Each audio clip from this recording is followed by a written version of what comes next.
and the construction team. I watched it from its very inception because I was the overall project manager for the construction. And then we had the construction team led by John Drew, who did a brilliant job in the construction. And then of course we had the signal and telegraph guys, who was an excellent team who did all the signal and telegraph work. Now the lever frames that are in here came from two different old signal box closed by British Rail, one from Brockenhurst and one from Broadstone. When they arrived here, I saw them arrive. They were rust and fitted in a terrible state. And our S&T guys have done an absolutely brilliant job in restoring the lever frame into its present condition. I'm going to box in a few minutes and have a look at the wonderful work that's been done. While I'm mentioning volunteers, I must make a special mention of a very special carpenter who unfortunately won't be with us now because he passed away a few weeks ago. Peter Ball, a very well-respected man, did some really beautiful work and some beautiful craftsmanship of these handhelds is one of his claims to fame. His widow, Viv, and two daughters have here still with us today. I'm sure we'll all be thinking of Peter at this time and hoping he's here with us in spirit. Moving on to the more strategic side of what this box is doing, it's a very important part of the future amenity service between Swansea and Wirral. This box will be the interface with Basingstoke Signalling Centre. We're going to be signaling the main line next year, and this box will then be talking to the signal at Basingstoke Signalling Centre. So if we want to send a train up the main line, the signal will have to ask permission for Basingstoke, and vice versa. If the train's coming off the main line, the Basingstoke signal will have to ask our signal for permission to bring it down. As you can see, it's been built to Victorian appearances, and we've taken very great pains to match the original box, which we see in the old days. The only difference being the original box didn't have any windows in the front. Now, it is rumoured that that was because the station master's bedroom, being that room over there, was in full view of the cinema. Could well have been the other way around, of course. Who knows? Anyway, it opened with the railway in 1885. British Railways demolished it in 1956 because it's literally falling apart, and I have it rumoured that certain levers were falling in the box. The box would start moving with the levers. So British Railways closed it in 1956. They then moved the signalling over into that bit that sticks out on the other side. There's a signal box in there, which we used for a few years. But it had always been the intention of the Swansea Railway Trust to rebuild this box in its original position. And so when we got the funding agreed by our 200 Club, which is an internal funding part of the Swansea Railway, and I think we've got 200 guys with us today somewhere, hopefully.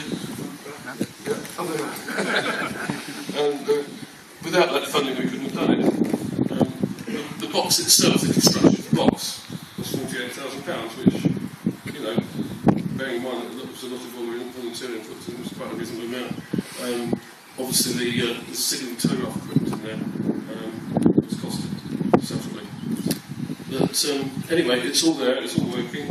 I'm signalling myself on the railway, and I can honestly say that we've found virtually no problems at all with the signalling system. It is absolutely perfect, and we a very, very big thanks must go to our signal and telegraph team, and Dave Colley particularly was leading that team. So there it is. We have a present with us somewhere.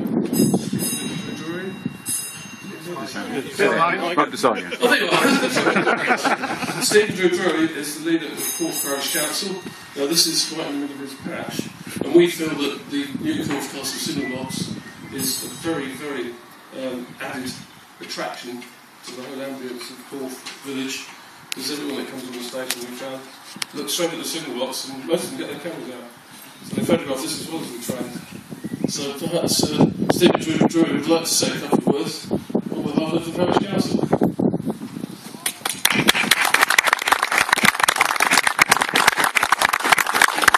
Well, thank you very much, mate. Recollections, really. As we heard, the railway came to Purbeck on the first train in 1885, and it helped hugely to develop Swanage as a holiday resort, opened Purbeck as a tourist destination, which has been developed, of course, ever since. In the 1940s, when I lived at Corfe here during the war, I used to go to school in Swanage.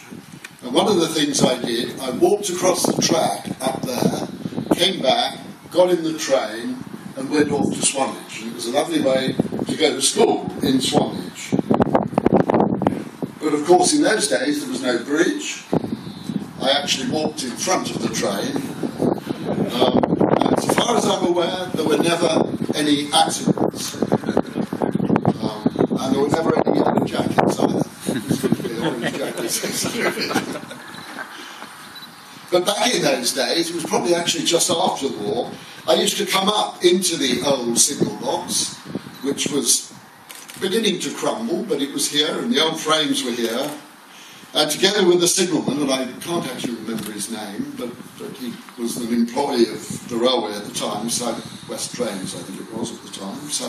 Southern Railway. Southern Railway, thank you, Southern Railway. I used to pull the levers, as the ministers just done. They were the other levers, I think. But of course they were too heavy for me, and the signalman had to help. And I put my hands on, he actually did the work, but I did push the little catch at the top, I know. As we know, Mike has told us, the original box was demolished in '56 and the levers moved over into the station. And the line was beachingized in '72. During the 80s, we used to walk our dog on the track up there, and also across the bridge down towards the clay works. And it was all fairly derelict, and at that time I don't think anybody believed it would come back to be what it is today. And the box has been rebuilt, and now I add the parish's congratulations to all of those who have done the work and created this magnificent box. I think thanks go to the railway generally and to all the volunteers for the work that has been done. I think, hopefully, it's going to be, well, we know it's going to be the centre for the signalling for the connection to Wareham, and hopefully that is going to result in a commuter service which will be able to take us all into Poole and Bournemouth in the not too distant future. We of the local community wish you all well and look forward to the time when we can once again commute to Poole and Bournemouth. Well done everybody who's been involved. Thank you very much.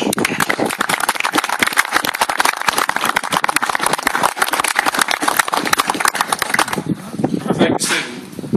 As I alluded to before, this box is a very important part of the future amenity service to Wareham, and we really, one of the reasons for this is it shows that Swanage Railway really means business in getting this commuter service up and running in the near future. We were lucky to get the funding from local councils for the re-signalling. We will, of course, still be looking for some more funding for upgrading the infrastructure and for rolling stock. And I'm sure we'll be lobbying people in various departments in the near future. So Swanage Railway really does mean business. We really do need to get that amenity service going, which is one of the main reasons for this signal box. I'd like to call now on the chairman of the Swanage Railway Trust, Liz Sellon, who I believe would like to say a couple of words.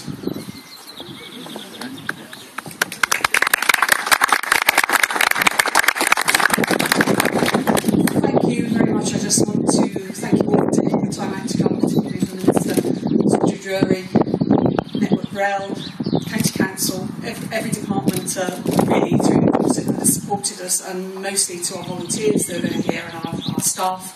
Without all of you and the efforts of all of us working as a team, we can't achieve things. This is showing us what we can achieve when we work as a team. Thank you very much indeed.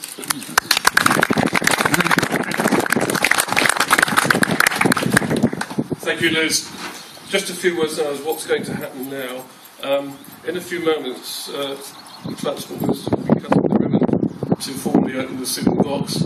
We'll then have to go up into the signal box because she then has to unveil a plaque that was presented to us by the National Railway Heritage Awards, where we won the first signalling prize last year. There are people here from the National Railway Heritage Association. I could call on them to come up into the box after we've cut the ribbon, because I'm sure they will want to witness this special occasion. At 12:20, the dining train will arrive in this platform. There are probably just about the right number of people here to take over all the dining places on the train.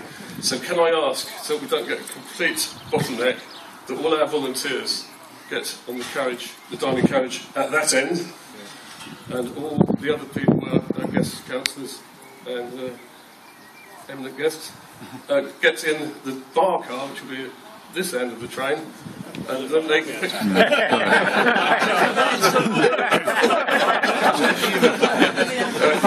you preempted it. Where drinks will be served on the table for everybody, and they can pick up the drinks as they walk through the bar car. Okay. So without any more ado, I call on the Right Honourable Theresa Villiers, Minister of Transport, to do the ceremony and cut the ribbon. So let's see if this work. Yeah, whichever way around you want. I'll say a few words. Say a few words first. Well, it's a real pleasure to be here today. It's always good fun to come and meet people on the front line of delivering rail and other transport services, but I can't think of many locations that are quite as picturesque as the one you have here. It must be one of the most beautiful places, one of the most beautiful locations for any railway in the country.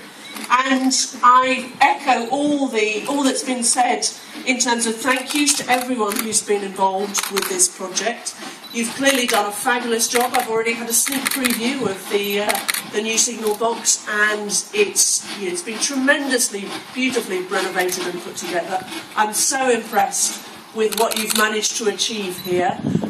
All the volunteers deserve a huge amount of credit, and also I'd like to pay tribute to the local authority involvement in improvements and providing and supporting the Swanage Railway. I know Purbeck and Dorset, and indeed Corfe Parish Council have all been very supportive.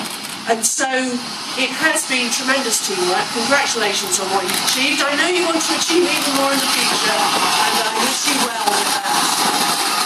And now I think it's the appropriate time to get students out and cut the ribbon.